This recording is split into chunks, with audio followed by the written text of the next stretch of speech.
حرامي يلا وين حرامي؟ انت مخ خربان، انت عشان قلب ما في كويس عشان كذا كلام. وين حرامي ها؟ وين حرامي؟ حرامي مخك انت حرامي. شوف كيف نافر الصب قهوه حياه اجلس مكان جميل. لا حبشه 100%. حبشه يكفي الرسول عليه الصلاه والسلام ان فيها حاكم لا يظلم عنده واحد. har'a dhugaa waaqayyo baay'ee dasna jedhe baay'een gammade dhugaa waaqa maaliif gammadde jechuun keechaniin oolu viidiyoo jalqaba argitan kana jechuudha ka namichi kuni Saudiidha baay'ee aftaamidha beekamaadha tiktok irratti miliyoona 10 ol qaba jechuudha daawwattoota miliyoona 10 ol qaba namicha bakka deeme hundatti kaameraa waraabuu jaalatudha warroon tiktok irratti argitan ka jaroota arabaay na namichi kuni biyyoota hedduu deeme daawwateera garuu haa ta'u Itoophiyaa hin deemne ture Itoophiyaa maaliif hin deemne Itoophiyaan hattuu qabdi leebaa qabdi Itoophiyaan biyya gaarii miti jedhanii yootti dubbatan asitti odeeffannoo baay'ee qaba jechuudha inna amma mee Itoophiyaa hattuu baay'attu san Itoophiyaa biyyuma hattuun baay'attee jirtu sanan dhaqee ilaala jedheeti ka'ee biyya keenya deeme jechuudha gaafa inni deemu irra jalqabee warroonni hordofaa turtani bakka deemus bakka taa'us waan hojjetu hunda kaameruma bana inna amma zarafaniiti amma zarafu jedhanii namoonni hedduun eegaa turan jechuudha namicha kana garuu namicha kana hattuun sinanne wanna takkasin taane kinoo akkanatti dhugaa biyya keenya baa jira jechuudha amma iddoon amma argitan kun Itoophiyaadha jechuudha dhugaa das naman jedhu dhugaa waaqayyo gaafa gaarummaa biyya keessanii dubbatani me video kana madami keessan agarsiisa dhugaa video kana alaaltu madami keessan nuti biyya kana qabna biyya jaalala biyya tokkummaa qabna yaada biyya ormaatti facaane keessa jiraanna mala Itoophiyaa waa hunda biyya taatudha jedhaati madami keessan maaluga inna namichi kuni ka poolisoota wajjin gizee tokko poolisoota wajjin taa'ee jechuudha namoonni hedduun amma zarafuun oolani kanatti poolisii federaalawaa bira dhaqe kanatti poolisoota wajjin taa'ee jedhanii yaadanii inni garuu yaaduma akkuma malasaa kaameraa ofii waraabbachuuf malee haatame yookaan waa ta'eetii miti jechuudha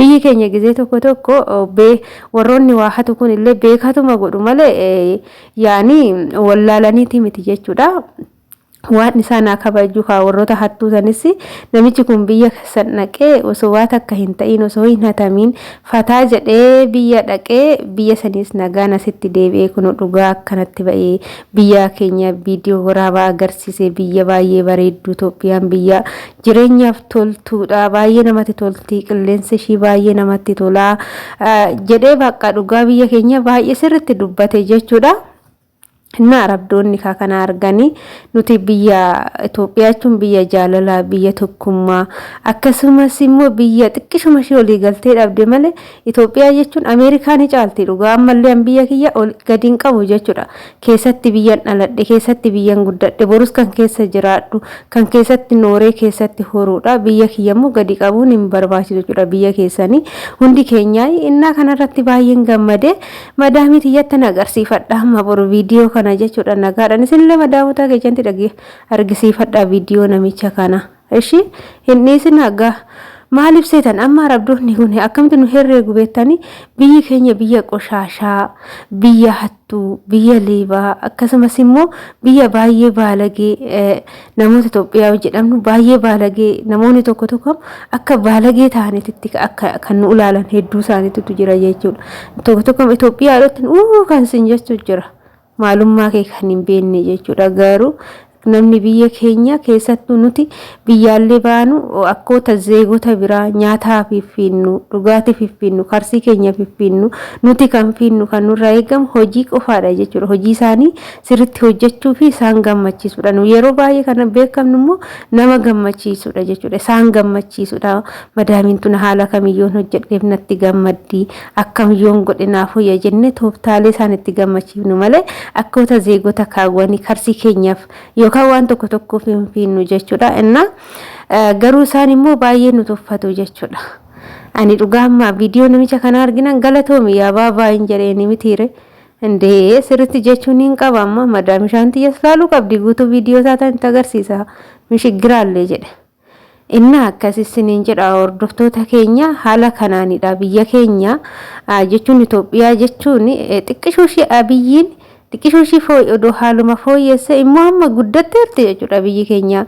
Ijoolleen kaleecha keessaa baatanii bakka kaleechaa sanittiin argattanii haalli bareedasaa haalli bakka hamma warroonni karaa asallaatiin jechuudha karaa asallaatiin Arsii Nageellee warri deemtanii dubeettanii jechuudha duraanii karaa suni mazoora asallaarra jalqabee aga Arsii Nageellee kan deemu aspaaltiin hin jiru korokonchii ture jechuudha. Amma garuu mazoora asallaarra jalqabee aga Qarsaa keechaan ba'ee Arsii Nageellee gatti aspaaltiin galee jira jechuudha. Dhugaa rabbii dubbachuudha. Naannoo baadiyyaatti deemu jechuudha. Amma iddoon maatiin kiyya jira yoo rabbi jedhee asii galee ka viidiyoo siniif waraaba naannoo san dhaqee duraan jechuudha ka karaan isaa korokonchiidha ture. Amma garuu karaan isaa iddoo saniin illee qeeyyiramee naanna'ee ba'ee naan jedhanii jiru. Anna aspaaltiin qe'ee mana warra kiyyaa gubbaadhaan ba'ee aga Arsii Nageelleetitti aspaaltii ajaa'ibaatitu galee jira jechuudha. Biyyi keenya baay'ee guddatte warroonni magaalaa Qarsaa Arsii Asallaa Aanaamuunessaa magaalaa Qarsaa taatanii inni beektu warroonni biyya magaalaa Qarsaa jedhamtu beektan jechuudha. Gizee duraanii achi keessatti fooqin hin jiru jechuudha Qarsaa keessa. Har'a garuu Qarsaan Asallaa caala bareeddee baay'ee tokko yoo jedhanii natti himanis amanuu hin dandeenye jechuudha. Dhugaa fooqiin garaagaraa ijaarramee wantoonni duraan karaa irratti bubbushaa hundi ka'ee naannoo sanii waan biraa fakkaata. Gaafa galte dhaaba magaalaa akka duraan isatti argattu kun dhaaba shunkurtii dhaaba lukkuu dhaaba horii jettee kanatti beektu sun hin jiru hunduu jijjiirramee jira. Gaafa galte nu harkaa badda magaalaa keessa deemne yoo si barsiifne malee jedhanii fa'aa aganatti haasa'an dira sii ga'u jechuudha maatiin. Kanaaf biyyi keenya baay'ee guddatteerti. Ani deemte biyyi teenya akka Ameerikaa taatummaa nan beeka. Ameerikaa taatiin argitu. Kanarra bira dhufnee bashqaaraa biratti hojjennu arabdoota tana isaan dhufanii akka bashqaaraa keenya ta'an ani akkanumatti yoo nuti illee arguu baanne ijoolleen teenya numa argiti. Garuu ani odoo akka kiyyaatti oduumanuu jirru odoo jarri tun gara biyya keenyaa dhufte ani silaa fuudheetumaan boqqoolloo ko tokkochiisa jechuudha. Baadiyyumaan bu'ee tanan boqqoolloon ko tokkochiisaa horii jalaa hin dhoqqee harsiisaa akkasittiin hojjechiisa. Hojiin akkam akka ta'e silaatti nagarsiisaa iyyuudha jara nu gubde tana maal bara wayimmaa inuma dhufu gara biyya keenya inna akkasisiniin jechuu jaaladha. Isaan garuu biyya keenya akka waan kuno tokko bar waanuma biyya qabnu iyyuutti fakkaatu dhugaa rabbii dubbachuudhaaf gizee amma keessattuu odoon galiin anamma odoon galiin hoggaa furfixeen jira mana kanatti shanaffaa qabadhee jira. Gizee tokko anumtoo fantaazaba jarritu nama waan naan jedhitti warraa hin qabdu naan jedhinnu laataan jedha. Arabdoota bira akka feetan turtan waggaa 5 dabarsinaa jechuudha.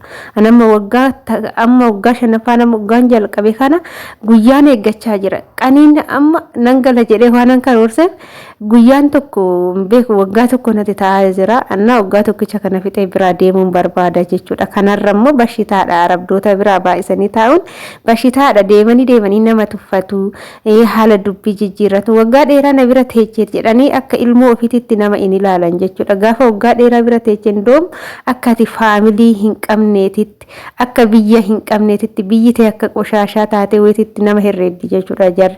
Kanaafuu akkuma isaan bira waggaa 5 dabarsitu 6 dabarsuu miti jechuudha. Yoo ta'e yookaan immoo ta'uu galanii biyya jijjiirrachuudha malee isaan biratti marguun booda nama arrabsuyyuu jechuudha. Jarri dhugaa dubbachuudhaa fi akkasisiniin jedha akkanaadha. Immoo madaamonni bari yoo isaan akkanumaan funyaan namatti isaan nuti biyyi keenya biyya isaan caalu dhugaa waaqa isaan garuu nuti har'a jireenyi isaan biratti nu galchitee ashkara isaanii nu gootee jirti. Garuu isaan immoo bakka gizee tokko televizyiin ani ilaalum ture manneen keenya baadiyyaa kaanuu mana citaa minaamin manni citaa keenya iyyuu mana isaanii kana caalaa abbo kan isaanii balaa nuuf hussinee makaraa keenya arginee keessa isaa bareechinuuf malee manni isaanii bar odoo sarraateenyaan keessa hin jiraanne ta'e torban tokkotti ajaadha ol seenuun hin danda'amu jechuudha. Amma ni gaafa guyyaa lamaaf na dhukkubeetu kushiinaa kana gara kushiinaan seenneen ture. Gaafan guyyaa sadaffaa gadi bu'u komodiinoo keessatti meeshaan tokko namni kushiinaan keessa dheechi nama godha jechuudha. Manni muluun ajaa'ee shintibeetii muluun ajaa'ee maaliif isin hunduu sin mudachuu danda'u kan madaami faana yookaan gadi baatanii yookaan sin dhukkubee guyyaa takka lama hojii mana san keessaa yoo dhaabdan manni sun akkamitti akka argamuu ni beektu kana gaafiin qabu. kana sinin jedha hordoftoota kiyya. Kanaafi biyyi teenya qashtii kabajaa beeku, nama guddaa akkamitti akka kabajan beeku, keessummaa akkamitti akka kabajan beeku sinin jechuu jaaladha hordoftoota kiyya. Biyya fataa jette qabna, biyya zanaa jette qabna, yoo gallee biyya keessatti bashannannu qabna. Kanaafuu madaami fuulduratti mataa keessan gadi hin qabatina akka nama biyya hin qabne jechuudha dhugaa waaqayyo. Innaa akkasii sinin jechuu jaaladha. Nuti kan qabnu biyya jaalalaati sinin jechuu jaaladha. Ani viidiyoo kiyyammoo asumarraa nan goolaba jechuudha. Warroonni mana keenya faaraa taatan like, share, subscribe godhaatii nu jajjabeessadha. Mana kana guddisaa sinin jechuu jaalanna. Kana fakkaata obboloota koo baay'een gammade dhugaa biyya kiyyaan kan hin gammanne biyya keenyaan kan hin gammanne biyyi namaa bareenni nama gammachiisu bushaawuma keenyatu nu gammachiisa asitti jireenya tutti nu fide malee natsaannatis arganne jiraachaa hin jirru cunqurfamne asitti mana keessatti ukkaamamneeti kan jiraannu siniin jechuu jaaladha. Hanga viidiyoo biraa tolti deemtu bye bye.